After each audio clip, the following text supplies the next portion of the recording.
if one goes high, other will go low. That is, they will be in an alternative on-off situation. Now, aim is to go for level sensitive pipeline is to have a higher data rate, because you can use the leftover period from the previous or from the successive phase to complete the operation. So I'll show you one example where this is achievable.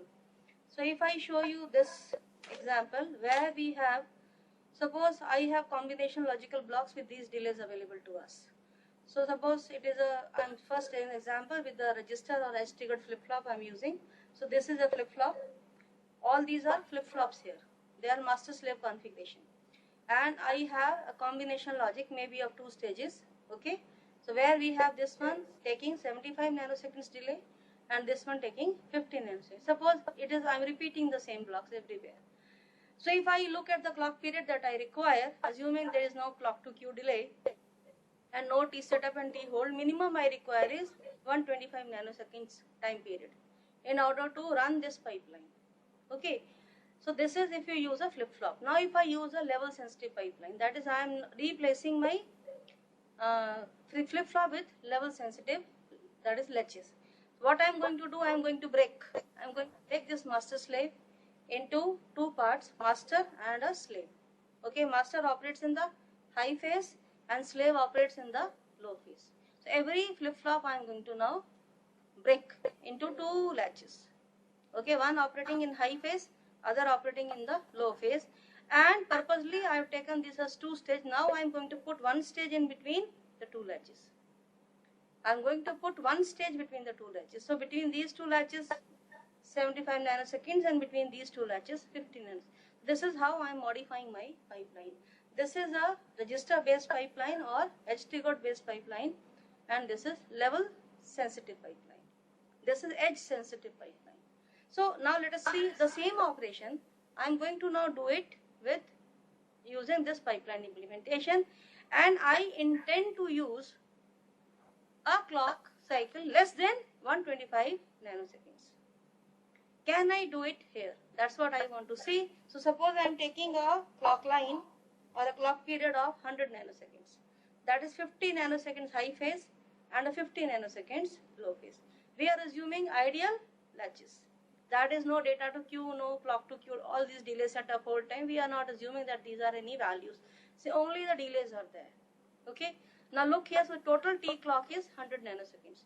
Remember here, if I go for a flip-flop based, it is I need to use a 125 nanoseconds time cycle. Can I do this in 100 nanoseconds? Look very carefully. So if input is coming, data input is coming as no delay, it would be available at the high edge of the clock. This opens up in the high edge of the clock. This opens up in the at the low edge of the clock, going low. So what is happening? A is available here at this edge. Okay, this is 75 nanoseconds. So we need 75 nanoseconds to finish the operation. So this is what we have. So my operation would be available at this point. It would be over at this point. So B data would be available somewhere here. Can you see in this phase? It is actually the second latch which has already been turned on. So we are in the second phase. So I am using a slack of the successive. I am using the time period from the successive phase, which actually should be used for the CL2, but I am using it for CL1. So this is called as a time borrowing or slack passing. We call this concept as, and this is possible only in the case of level sensitive pipeline, because latch is continuously on. And it is not that data changes only at the edge. Anytime when the clock is high, you can pass the data. So, okay. So even if my B input is available at this instant, it's okay. It can pass through this latch and be available here. Because this is in the on state, it is not edge sensitive, it is level sensitive. So it's available somewhere here. So already it has used 25 nanoseconds. Because it has used 25 nanoseconds, only leftover is 25, whereas this has a delay of 50 nanoseconds. So for a 50 now, if I want to create a D will take another 25 nanoseconds. Again a slack borrowing is happening and it would be available somewhere here. Again we are using the slack from the next phase. We are borrowing the time from the next phase. So D is available at this instant. which is D, and E, again the same thing. Now this is 75 nanoseconds once again. So I have my F available at this instant. Okay, in this instant when it is high, that means this phase, this data to this latch would be turning on. Okay, so I am completely using this phase, and then my data is available. Can you see what is happening? That this turns on in the low, sorry, this is for, this is high, so this will turn on and this will turn on. This will turn on, and F is available somewhere here. When F is available, now this is where the low phase is already over. It's nearly going to be over. So before this turns off, I should have my F available. I should have my, otherwise the moment this goes off, I cannot pass the data from F to G. So at the most you can borrow is half the clock cycle. Because you cannot borrow more than that. I cannot cause my F to come here. It is not possible to bring my F over here. Because then this will be going to the off state. F will not move on to the G, whereas I want the data to move forward. So I should have, I can borrow at the most only half the clock cycle slack. So there is upper limit to the slack passing or the time borrowing. So we have completely F available just prior to this latch goes off. And this latch turns on. So again we have the next will have be available, and H would be available somewhere here. So operation is, I am able to perform the operation with a 100 nanoseconds clock. Though in a flip-flop based pipeline, I would have used or I would have required a clock cycle of 125 nanoseconds. So this is the advantage of using a latch based pipeline or a level sensitive pipeline. You can achieve a higher data rate. Okay, so slack passing is possible. We can make advantage, we can make use of it, but then there are certain drawbacks. First of all, maximum limit, we know you can have a slack, maybe using from the previous leftover or using from the next is only half the clock cycle. But remember, somewhere you are completing early and somewhere you are finishing late. Okay, at the time, the total time cycle will be for n cycles. Because wherever you are using less, somewhere else you are using more. So ultimately it is getting completely, you can say, finished.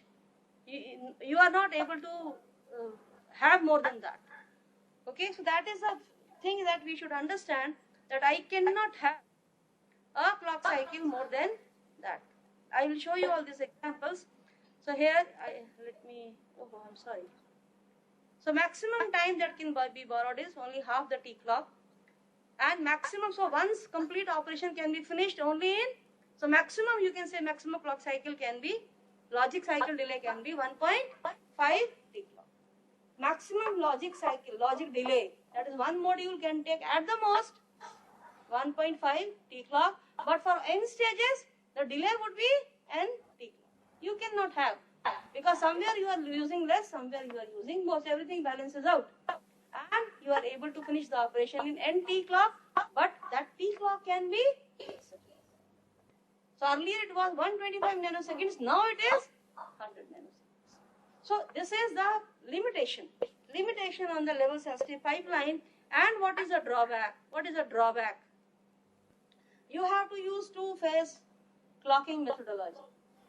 So if I am distributing one phase of the clock, I have to duplicate my clock distribution networks to have distribution of two phases of the clock, and these two phases of the clock should be completely non-overlapping. They should not be overlapping. As I said last time, you cannot generate second phase by putting an inverter, because then you will have a overlapping phases coming into picture, for which you have to again take care of that in your T cycle. You take care of that term in your T cycle. So T cycle will increase because of the overlapping phases. There would be a constraint on T cycle, there would be a constraint on hold time requirements, T hold. Okay, and naturally here is the power distribution. Glitches are more. Why? Because level sensitive is, it is not free of glitches. Edge sensitive gives you clean Data either high or low. Level sensitive can have glitches. Anytime there's a change in data, it moves on to inside the latch. It moves inside the latch. So there are glitches possible in this design and extra spurious transitions. Glitches are extra transitions, spurious transitions, unwanted transitions, which we don't want, but they are coming maybe because of various noises. Maybe a power supply noise, maybe an extra noise getting coupled to it. There is extra spikes coming into the signal, and these will cause extra charging and discharging of the node, which can lead to extra power consumption, which this factor is absent in the edge sensitive pipeline. But then there is a certain benefit. So let us see, and a careful design is required, which is not listed here. A careful design. If you are not doing your level sensitive pipeline carefully, you will not get the advantage of having a time borrowing. So let us see few examples where you can yourself see which design is a good design and which design is a bad design in the case of a level sensitive pipeline implementation. So some 3-4 examples I am going to show you. This is our standard register of flip-flop based pipeline. Okay.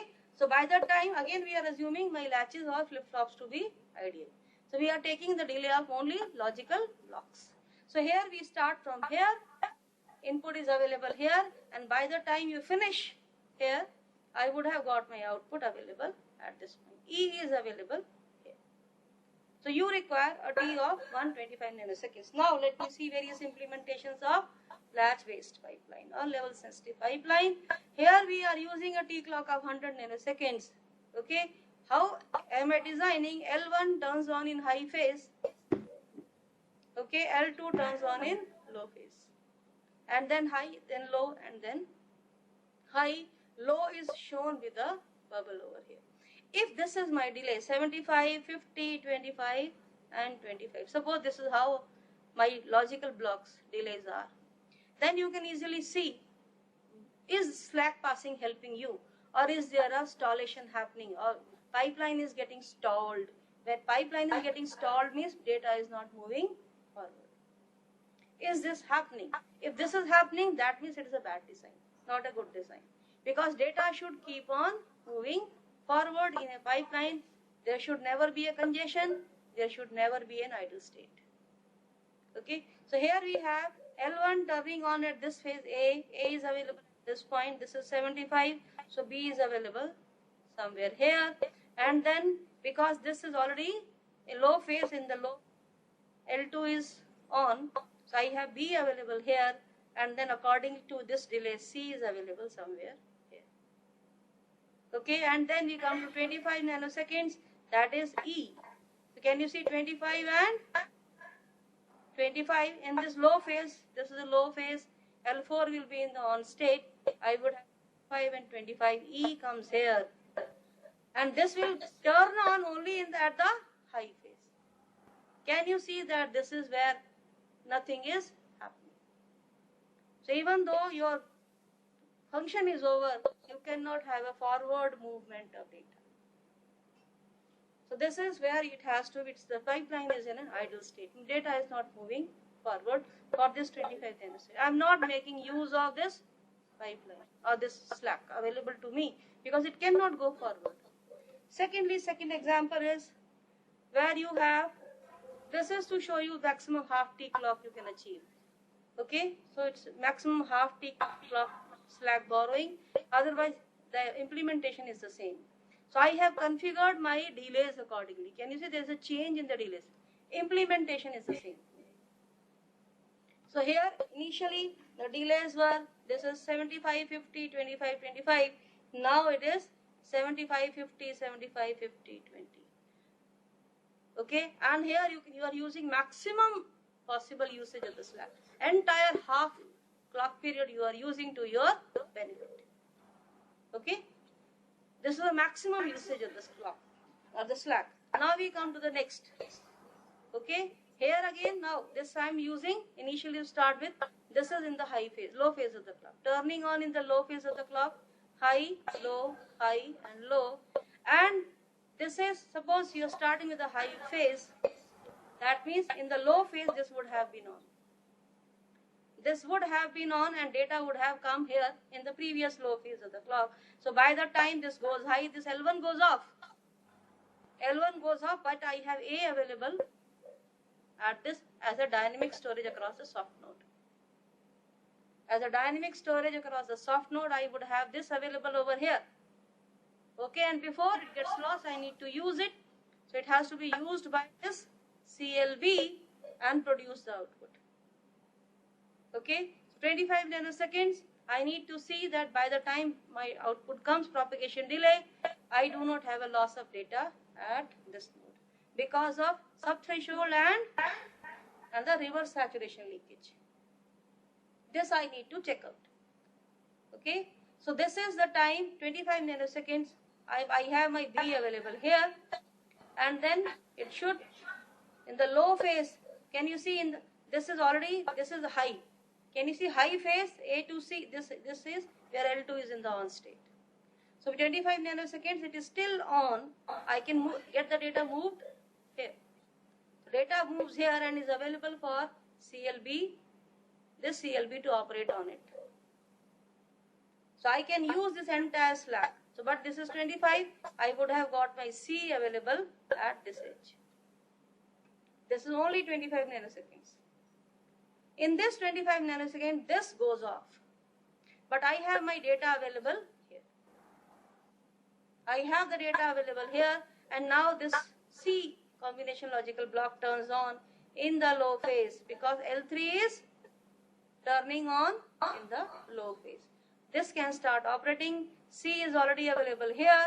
It operates, and now it is 75 nanosecond. D comes available at this point. As D is available over here, L4 goes high. It turns on. Data starts moving forward. This is 50. So 25 here and 25 here. E is available at this point. E is available here, and can you see? Again, I have a 25 nanoseconds available to me, which can move forward. Which can move forward because L4 is in the high state. So this is, you have to, so what do you learn from these two examples? In one case, there was idle state. Data was not moving forward. In second case, the delays are such that any point of time, data is not getting stalled. The pipeline is still moving. So that means the delays need to be configured. The combinational logical block delays need to be configured if you have to make maximum usage of the level sensitive pipeline. So delays are important to design. So you need to see how to design the delays. Delays you can configure by using logical efforts. Or you can break your logic into two parts. You can break your bigger logic into two parts, or design it in such a fashion that the delay is less. Choose that architecture which gives you a lesser delay. Right from the very beginning, start from the algorithm. Choose algorithm which is giving you high speed.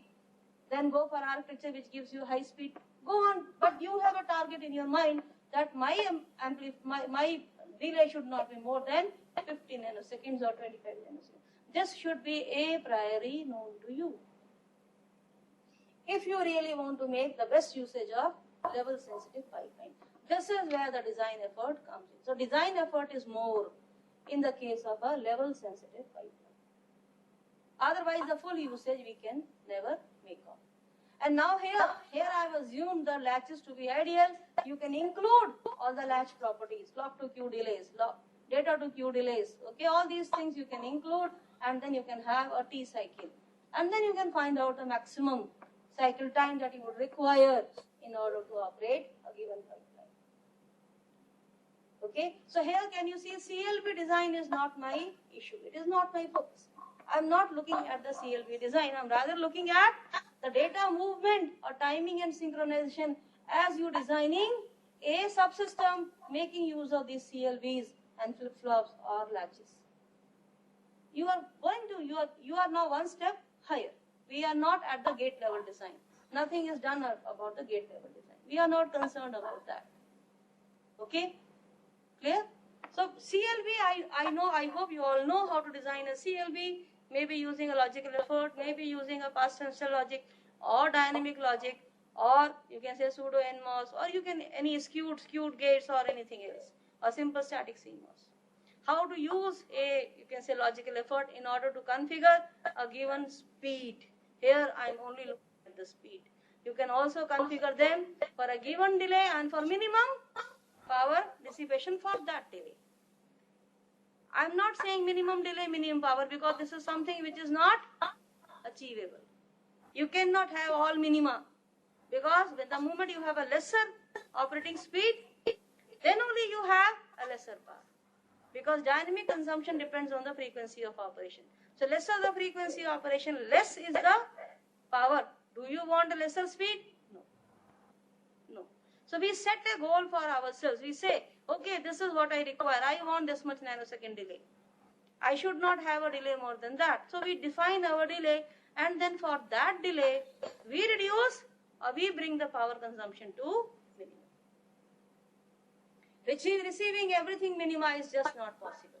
Or receiving a PDP may be possible, but then you will be having a compromise on delay. Or you will be having a compromise on power. But minimizing both simultaneously is a difficult task. It is a difficult task. Unless you change the technology node. Suppose you move on to a technology node or an altogether new architecture where you are having a high speed and a lower. Because within the same design, achieving both minima is difficult. Change the design, change the architecture, change the algorithm, change the technology if you really want a new value of a PDP. Okay. So once we understand this level sensitive pipeline, so here we have seen that you can create a pipeline which is synchronized. So synchronization is possible either with a clock.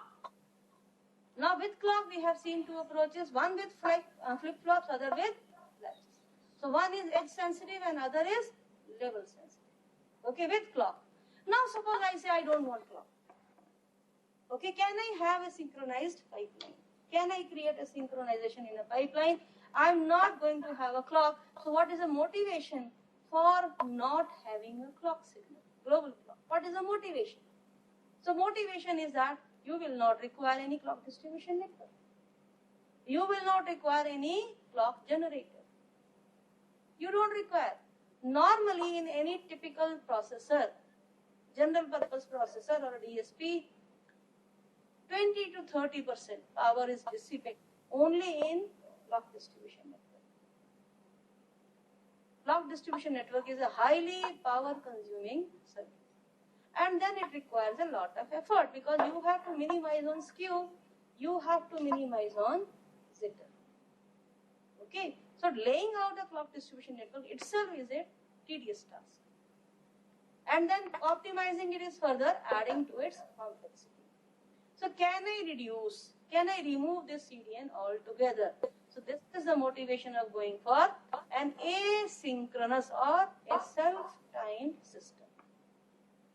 Or a self-timed pipeline. That is, I will not have a clock signal to serve as a reference. Okay, reference has come, data has to move forward. So there would be no reference such as a global clock. So if this is not there, how can you make a synchronization happen? Because transmitter and receiver, they should be synchronized to each other. Receiver must know, okay, now data is coming, it should be ready to accept it. Okay, and when transmitter completes its operation, it has to inform the receiver that I am done with and I am going to send the data. This information, this communication has to be there. Earlier, this was done by a clock signal. Receiver was knowing, okay, clock has just come, I would be getting a new data. A valid data would be there. Okay, it's not a glitch, it is a valid data. I'm sure that it is a valid data coming from the transmitter. At the same time, transmitter also knowing that I have to finish my operation by the time edge because then I have to pass on the data to the next block. That means my data should be valid by the edge of the clock. So there was no chance of having an ambiguity. There was no chance of having a metastability in the data. Data was stable. Both circuits were knowing, both blocks were knowing the data is valid at the edge of the clock. Whether you have a high going edge or a low going edge. Depends. But data is stable, it is a valid data, it is not a glitch. That confidence was there with the global clock signal. Here we have to now design a methodology to get that confidence without the clock signal. So that means now everything now comes, onus now comes on to the block itself, transmitters and receivers. It is their responsibility now to get that synchronization done because there is no external clock signal. It is done, it has to be done by that is what is called as a self-timed systems. That means the timing synchronization is done by the block themselves, transmitter and receiver. Benefit is you don't require a clock distribution network, you don't require a clock generator. So that extra 20%, 25% power which was getting consumed, that comes to a nil. But then the design of transmitter and receiver, it becomes little complex. That because now it is not only sending the symbol, it is also sending the timing. It is also sending the timing. That means the design is going to be difficult. Every block is going to be having a little more complex design, and as we are adding more complexity, that means extra power consumption would be coming into that. But then all your circuitry, which are the synchronizing circuitry, I would say, they would be all local. They will not be global. It is not through and through the chip.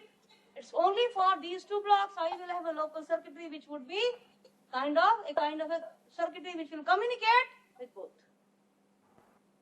So it is a local circuitry, and we call that local circuitry as handshaking circuits. It is as if the two persons who are talking to each other, they are shaking their hands. It's a kind of that. That is why this circuit is called as, or this logical circuit or controlling circuit is called as a handshaking circuits. Because it is only local to them. No other block is responsible, or it's using this handshaking protocols. It is only specific to that particular pair of transmitter and receiver. So let us see how do we understand or how do we implement a self-timed system. What are the different ways in which a self-timed system can be implemented? What are the drawbacks and what are the advantages? Okay. So handshaking, as I said, you need to synchronize by mutual agreement. Here, mutual agreement is between the transmitter and receiver, which are local to each other, which are adjacent to each other. Okay. So here you have to get, now there are two things that you should have at any point of time. I have to look for two constraints, that is physical timing and logical ordering. That is logical ordering there is done by the clock. Okay, there in the global system it is called global synchronization, it is done by a clock edge. Here it would be done by the two signals, request and acknowledge. Logical ordering of the data, that is data is coming, first data, then the second bit, then the third bit, logical ordering of the data. Okay, it is done by the two signals. Now you need to generate two signals, request and acknowledge. That is, I am a transmitter, I am done with my processing. I send a request to the receiver that I have a valid data, you latch it. I have the valid data available at my output.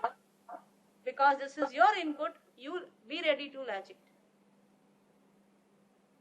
Okay, so receiver knows that there is a valid data on the wire. It will store it in its latch or it's a memory element, whatever it's using, latch or flip-flop. It will store it. Then only it will store it. Before that it will not store. Unless this signal comes, it will not store. Why? Because it may be a glitch. Or data may not be stable. Data may be in a metastable stage. So it will not be doing the storage unless a request is received from the transmitter. And once it is done with, it stores the data. That means transmitter can accept a new input and start processing it. That means the output of transmitter can change. Okay, so receiver latches the data inside and then sends an acknowledgement back to the transmitter. Okay, I have stored my data, you can change your output. It is a signal to the transmitter to have a new data from the previous block and start processing on it. At any point of time, there should be no pipeline installation. Data should keep on moving through the pipeline. And this is ensured by using these two signals, request and acknowledge. So we need to now implement circuits to generate request and acknowledge signals locally. At the same time, I should have a physical timing. The physical timing is that now receiver is a flip-flop, transmitter also has a flip-flop. The receiver, when it gets the data, it should give a signal somehow to the processing block CLB. Okay, you have valid data, start processing. It is a start and done. So CLB finishes the task and then the signal saying I am done with, my data is available. So you pass it on to the next block. So basically you require 4 signals, but you will see as we implement, we will start merging these 4 signals into 3 or 2. Sometimes request is combined with done. So if the done is available, that means it goes as a request to the next block. Most commonly, we would be merging the request and the done signal together. Or done itself will serve as a request. So we'll start merging so as to reduce on the number of wires in the implementation. So the concept is this. This is how you will have a synchronization achieved through without a clock, or achieved through the transmitter and receiver only without using a clock signal as a global clock signal. Okay, so let us see how do we implement. So there are 2 possible ways, protocols which we follow. It is known as a 2-phase protocol and a 4-phase protocol. You can implement this system in 2 ways. This self-timed system. So you have a transmitter, you have a receiver. Receiver gives you a request signal and acknowledgement is sent by the receiver. And because of these 2 signals, data transmits from transmitter to receiver. So here you do not have a set state. 2-phase means do not have a reset state. That means on the both edges of the request signal there is a data transfer. So we have a request going low and we have a request going high. At both edges there is a data transferred from transmitter to receiver. A kind of a non-return to 0. There is no, can you see? There is, in a edge triggered system, the data changes only at one edge of the clock. Other edge it is not changing. It's like a clock. Going high, data transfer, it's going low, no change, again going high, then again a data transfer. So it's kind of a return to 0 implementation. So 2-phase is a non-return to 0 implementation. NRZ. Okay, here it's kind of a dual edge implementation. You transmit data at both the edges of the request. Okay, so we have request going low, going sent to transmitter, transmitter gets it. After some time issues a acknowledge and then latches the data. Get the data in itself, in its storage limit. And then again the request goes high. That means again it is a signal to the receiver. I have data, so acknowledgement again changes and there is a data transfer. Once more there is a data transfer. So it is a dual edge transfer. 2-phase protocol is a non-return to 0. Okay? Or it can be a 4-phase protocol which is similar to a global clock. It's a return to 0. In the previous slide, 2-phase protocol, if the data is transferred, how does the receiver know that it has to send the next request? That's what I need to design. It should be able to recognize the low phase of the request and the high going phase of the request. I need to design it. First of all, I am only introducing you the concept and then it will come the implementation. So such kind of system they are called as event based. That means whenever there is an event change, there is a data processing happening. Event based. It is not high going or low going. That doesn't matter. Because data is getting processed at both edges. It is only event based processing. We call them as event based. It's a non-return to 0 protocols. Okay. Similarly, in a 4-phase, it's very easy to understand. Similar to a global clock where you have a return to 0. So data transfer takes place only at the high phase of the request or low going edge of the request. Very, very easy to understand the 4-phase, and it is also very easy to implement the 4-phase, but circuitry is more complex. We'll see how. So high speed, naturally for high speed, one always wants to go for 2-phase self-timed system. It's a dual edge processing kind of a system. So as a designer, how do you implement? Concept I have given to you. In a 4-phase, whenever request is high, there is a data transfer. Then request goes low, nothing happens. Nothing happens only when it goes. So request goes low, acknowledgement also goes low, but there is no change. There is no data transfer happening between transmitter to receiver, and it again changes when there is again request going high. So if it is there, how would you implement? Now think of circuits, because you have to now put this concept into practice, into implementation. So as a designer, how would you design? So what all you require, so if I show you the way it should be designed, a self-timed system, if I ask you to draw a conceptual block diagram, what is inside the block, I don't know. Just by looking at the behavior, how would you design a self-timed system with 4 signals, request, acknowledge, start, and done? Just draw its conceptual diagram. This is how it is shown in this slide. I have a flip pipeline, and every pipeline has a CLB function block, and there has to be a storage element associated with it. We all know, because data has to be stored. It can be a latch, it can be a flip-flop. So I have a register, I'm calling it as a register because Rabe calls it as a register, and then a CLB, a function block. Then again a register, then again a function block, again a register, again a function block. Okay, it is a pipeline. Now we have to make it work, and data has to move from here to here. Data has to keep on moving. A simplest pipeline is a shift register, because there you don't have any logical block. It is only shifting between one flip-flop to the next to the third. There is no F1 in between. So you can understand every pipeline implementation, whether with 2-phase protocol or 4-phase, easily by analyzing it for a shift register, which is simply a chain of flip-flops. It is a shift register. Okay, and then you just implement or add a term called logical delay into it.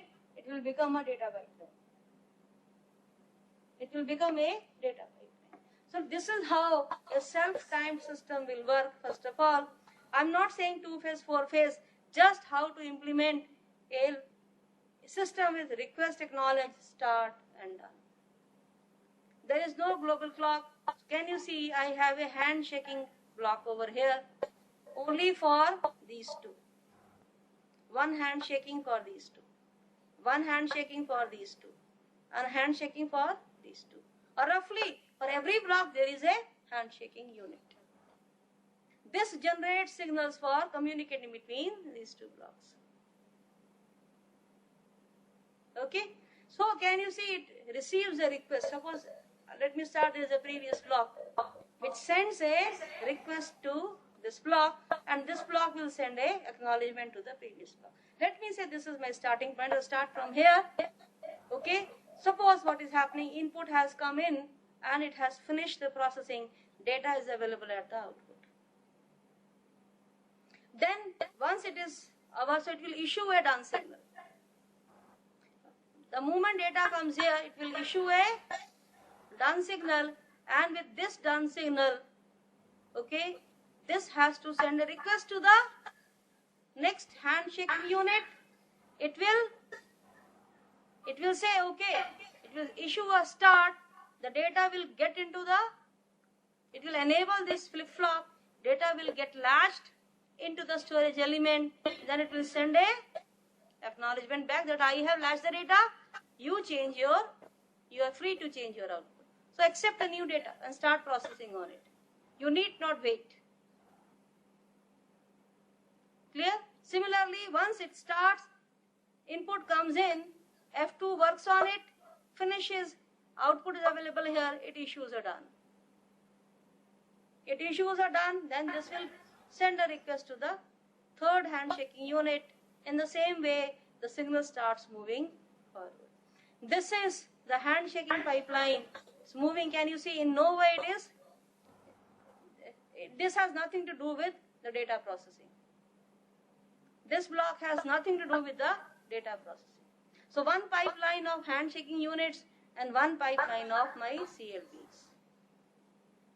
Conceptual implementation of my self-timed system. Okay, and now comes the two-phase or a four-phase protocol. That is very easy to done. So my next is how to generate this, first of all, handshaking unit. I need to have a circuit implementation of, because F1 I know, F1 will be CLB, flip-flop implementation I know, it can be a latch or a flip-flop, I know the implementation. I have to design an implementation for handshaking unit, whose task is to get the signals and generate the two signals. Okay, and how to implement, so let us see the requirement of a handshaking unit. How will you, what should be the truth table? Let me write the truth table. So in a two-phase protocol, as I say, it is a event logic. A handshaking circuit is implemented by using a block called as a Muller-C element.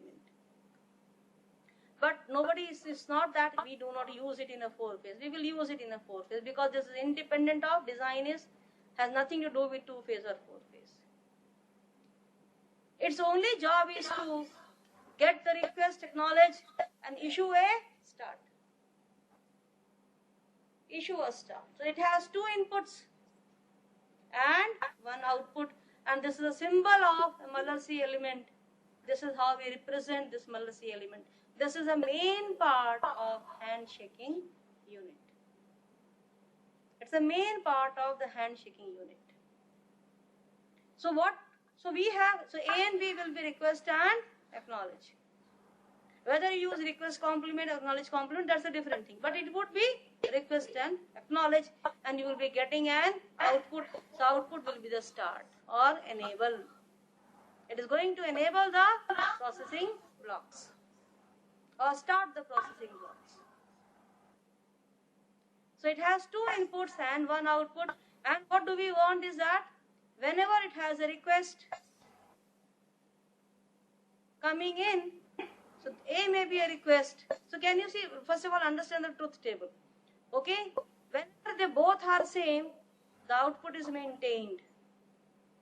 There is no change. Sorry, the output changes. So whenever they both are 0, output changes to 0. Whenever both are 1, output changes to 1.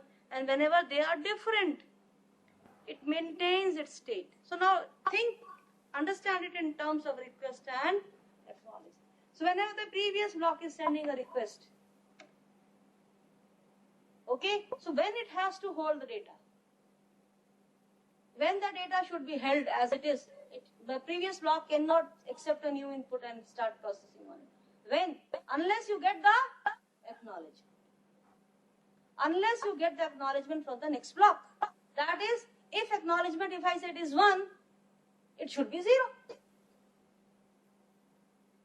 It should be 0. So whenever you have a change, request is, even if request is there, as long as acknowledgement is 0, do not change the output. Do not allow the processing block to change the output. Okay? And if both request is 1 and acknowledgement has also gone 1, then you can allow the state to change its output.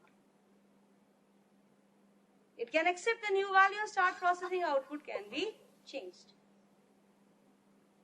Okay? If it is a dual edge working, it should work for 1, 1 as well as for 0, 0 both. Okay?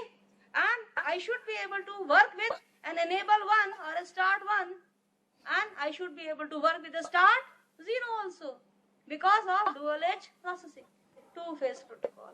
Had it been a four-phase protocol, for me one of it will not matter, because it would be only either a 1, 1 or a 0, 0. Edge it would, at which the data will be processed. Okay? So this is the function that I require of my Muller-C element. And how will you get this truth table? So once we have from the behavior, we have got the truth table.